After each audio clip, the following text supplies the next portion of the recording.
నేను ఒకప్పుడు చెప్పకేమి వారంతో పదితో ఇంకెవరైనా ఏదైనా అంటే వేడి వేడి మసాలా కర్రీ కానీ సమోసాలు కానీ ఎప్పుడైనా ఆర్డర్ పెడితే తినేవాడిని. ఇప్పుడు గుర్తుగా అంత భయం నాకు. ఎందుకంటే ఆ సమోసా చూసినా, రోడ్డు పక్కన పెనా చూసినా ఆ నూనె గుర్తొస్తుంది. ఏంటి ఆ నూనె? ఓ, ఇది జంతువుల నుంచి తయారైనటువంటి నూనె. తింటే ఏమవుతుందని భయం నాకు నిజంగా వచ్చి అస్సలు ఇవాళ నేనేమి తింటా మంచిగా తినను కూడా. నీకు కోసం తినమన్నా నేను తిన్నాను. కారణం ఏంటి? నాకు అర్థం అవుతున్నది. ఎట్లా తింటాము? నాలో ఇప్పుడు ఇంకా వచ్చినటువంటి మార్పు. ఎప్పుడు తిన్నాం. ఒకవేళ ఏదైనా పరిస్థితుల్లో తినాలి అనిపించినా ఇక నా జన్మలో అలాంటి తిన్నాం. ఎందుకంటే నాకు భయం కూర్చింది. యథార్థం వచ్చింది. శ్రేష్ఠ.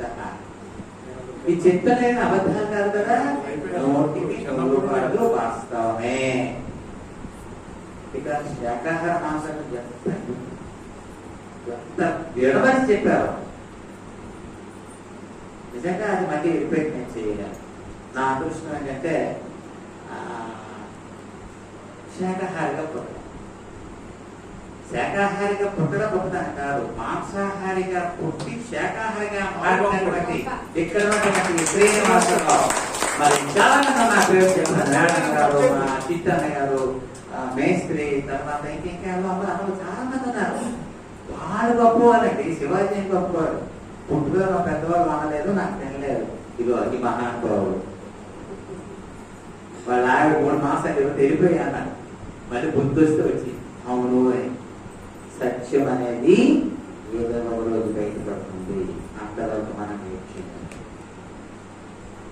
మనం ఛానల్గా ఎదగాలి. ఫస్ట్ గురువు గారు ఎవరో చెప్పింది ఒక్కటే, మొట్టమొదటి మీరు శాకాహారులు కావండి. శాకాహారులు అయితేనే మీరు ఛానల్లో హిట్ అవుతారు. లేకపోతే ఎన్నారైనా అంటే అంత గొప్ప గురువు అయినా. కాబట్టి ఇన్ని మనం ఉపన్యాసాలు విని కూడా ఇంకా శాకాహారంగా మారిపోతే దండగే. ఎన్నాళ్ళు మీరు చాలా చేసినా దండగే. నేను చెప్తున్నా ఇవాళ ఆయనకు వచ్చిన తర్వాత నిజంగా చెప్తున్నా, ఏదైనా తినాలంటే నేను అస్సలు భయంకరంగా ఉంది. ఏమిటా నూనెలు మొన్న చూశాను. 9 గంటల వరకు అంత అయిపోయిన కదా మళ్ళీ ఆ నూనె మరణానికి స్టాప్ పెట్టినారు. మళ్ళీ ఆ నూనె వేస్తారు. చదువుకున్నవాడు ఆసక్తి ఈ వీటి గురించి అది ఎంత శరీరానికి. శరీరము అతి పవిత్రమైనది. దేవాలయం కన్నా పవిత్రమైనది మనది.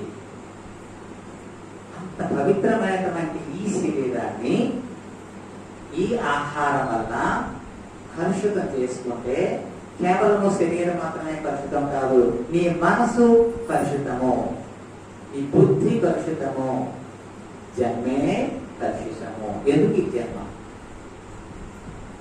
కాబట్టి ఈ మధ్య 4-5 క్లాసులు జరిగిన తర్వాత మాలో మార్పు అంతేనా కనిపిస్తున్నారు. చేతులంటే థ్యాంక్ యూ. రమణ గారికి ఒకసారి థ్యాంక్ యూ.